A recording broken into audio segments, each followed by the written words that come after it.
घोषणा उन्होंने की तो पूरा करना इनकी भी जिम्मेदारी है कि अध्यक्ष जी विभाग नहीं बदल गया है, भारत सरकार की जिम्मेदारी है।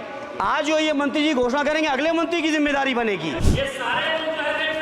अरे 10 साल का हिसाब दे दो, अरे 10 साल का हिसाब दे दो। चलिए धर्मेंद्र, अरे मेरे पास समय कम है, उसका दुरुपयोग ना करो।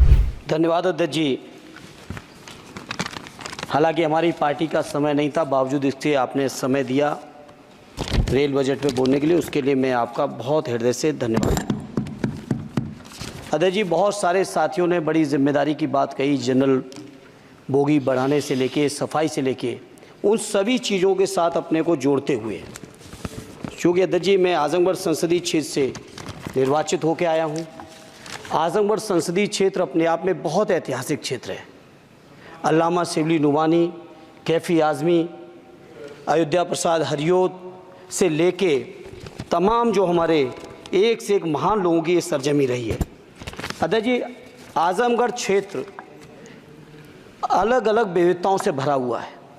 आजमगढ़ के लोगों को जहाँ रोज़गार के लिए मुंबई जाना पड़ता है, वहीं शिक्षा के लिए आजमगढ़ के लोगों को इलाहाबाद और प्रयागराज की ज़रूरत पड़ती है। प्रदेश की राजधानी लखनऊ है, देश की राजधानी दिल्ली है। इसलिए मैं अपनी ओर से अपने क्षेत्र के लिए आजमगढ़ से मुंबई, जो कोरोना से पहले, माननीय मंत्री जी ध्यान दे दें, कोरोना से पहले आजमगढ़ से मुंबई एक रेल चलती थी जो कोरोना काल से बंद चल रही है। हमारा अनुरोध है कि उस रेल को न केवल वो साप्ताहिक थी, उस रेल को हर दिन के लिए शुरू किया जाए, बल्कि साथ ही साथ आजमगढ़ से लखनऊ, आजमगढ़ से इलाहाबाद, जहाँ पे इंटरसिटी से डेली लोग आवागमन कर सकें, आ जा सकें, उसके लिए इस ट्रेन को भी शुरू कराने की कृपा करें। साथ ही साथ अध्यक्ष जी, आजमगढ़ से दिल्ली जाने का केवल एकमात्र जरिया कैफिया ट्रेन है, और कैफिया ट्रेन के में बैठने का टाइम तो सुनिश्चित है, लेकिन कब पहुंचेंगे इस बात की कोई भी जिम्मेदारी और गारंटी नहीं है। इसे मंत्री जी मैं आपसे अनुरोध करूंगा कि आजमगढ़ से दिल्ली के लिए एक नई रेल लाइन, नई रेल ट्रेन शुरू करने की कृपा करें।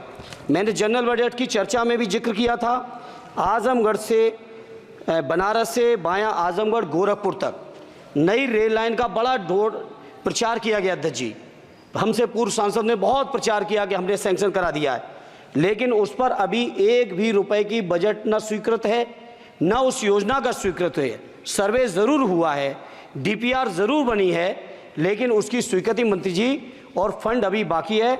मैं उम्मीद करता हूं कि आप इसको ज़रूर ध्यान देंगे। साथ ही साथ अध्यक्ष जी, आजमगढ़ में जहानागंज से सठियाओं के बीच रेलवे ओवरब्रिज न होने की वजह से घंटों जाम लगता है। इसी तरह से दो जगह और हैं, कुटवा मझगवां, बालीपुर से रानी की सराय, डुगवा कोटवा रेलवे पर अंडरपास की बहुत ज़रूरत है। अध्यक्ष जी एक मिनट और लेंगे। मैं बड़ा सौभाग्यशाली हूँ अध्यक्ष जी कि उत्तर प्रदेश की 3 विभिन्न लोकसभाओं का मैंने प्रतिनिधित्व करने का मुझे मौका मिला, और वो तीनों ही क्षेत्र सदैव नेताजी की कर्मभूमि रहे, स्वर्गीय शरद यादव जी की कर्मभूमि रहे, माननीय अखिलेश यादव जी की कर्मभूमि रहे। इन तीनों ही क्षेत्रों की अलग अलग मांगें हैं। इसके लिए मैं आपसे थोड़ा सा अनुरोध करूंगा। अध्यक्ष जी, जब लालू प्रसाद जी, माननीय लालू जी देश के रेल मंत्री थे, उस समय एक योजना की घोषणा की गई थी इसी सदन में। वो घोषणा थी मैनपुरी से एटा, कासगंज होते हुए बदायूं, बदायूं से संभल होते हुए गजरौला तक नई रेल लाइन की घोषणा की गई थी माननीय मंत्री जी, माननीय लालू जी के समय, और आज तक उसकी घोषणा पे कभी सर्वे भी नहीं हुआ। इसलिए मेरा अनुरोध है, वो पुरानी योजना है। धर्मेंद्र जी, आप ये समझो अब कि घोषणा होती थी, कुछ नहीं होता था। नहीं, उसके बाद 10 साल से तो आप भी हैं, 10 साल से ये भी हैं अध्यक्ष जी, ऐसा नहीं है 10 साल से ये भी बैठे हैं। चूंकि हमारी पार्टी के पास समय कम है, इसलिए हम उसको ज़्यादा लंबा नहीं कहेंगे। दूसरा, मैनपुरी से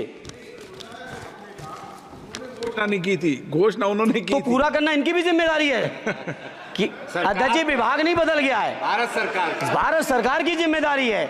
आज जो ये मंत्री जी घोषणा करेंगे अगले मंत्री की जिम्मेदारी बनेगी, अगले मंत्री की जिम्मेदारी बनेगी।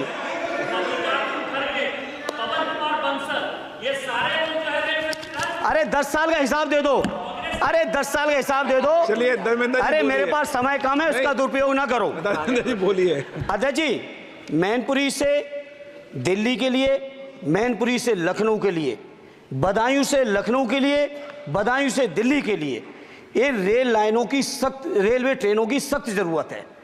माननीय मंत्री जी, 5वें नंबर की आपकी इकोनॉमी आ गई। आपके पूर्व जो हमारे सदस्य हैं निशिकांत जी, आपके हिसाब से तो सब कुछ बदल गया रेल में। अरे कुछ तो दे दो कि केवल उधर के लिए सब कुछ है।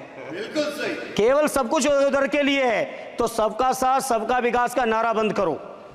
और अगर नारा देना है, नारे को सच बनाना है, प्रधानमंत्री जी की बात को सही साबित करना है, तो माननीय मंत्री जी, ये जो मांगे हमने रखी हैं, आजमगढ़ लोकसभा के लिए रखी, मैनपुरी के लिए रखी, आजमगढ़ के लिए, बदायूं के लिए रखी, संभल के लिए रखी, एटा के लिए रखी, इन सभी को पूरी कर दीजिए मंत्री जी।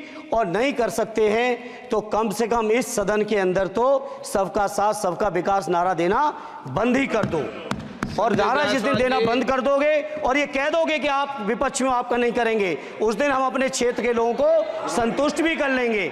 हमारे क्षेत्र के लोग इतने स्वाभिमानी लोग हैं। माननीय अध्यक्ष जी कि आपने मुझे रेल बजट पर बोलने का मौका दिया।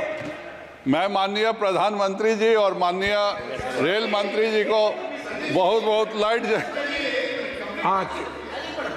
बीच में छूट गया, कभी आ गई। तो धन्यवाद अध्यक्ष जी। मैं कहता हूं कि जो मांगे की हैं तीनों ही क्षेत्रों की, उत्तर प्रदेश की जनता की, उसको माननीय मंत्री जी पार्टी से ऊपर उठकर सबके साथ और विकास के लिए पूरा कर दें।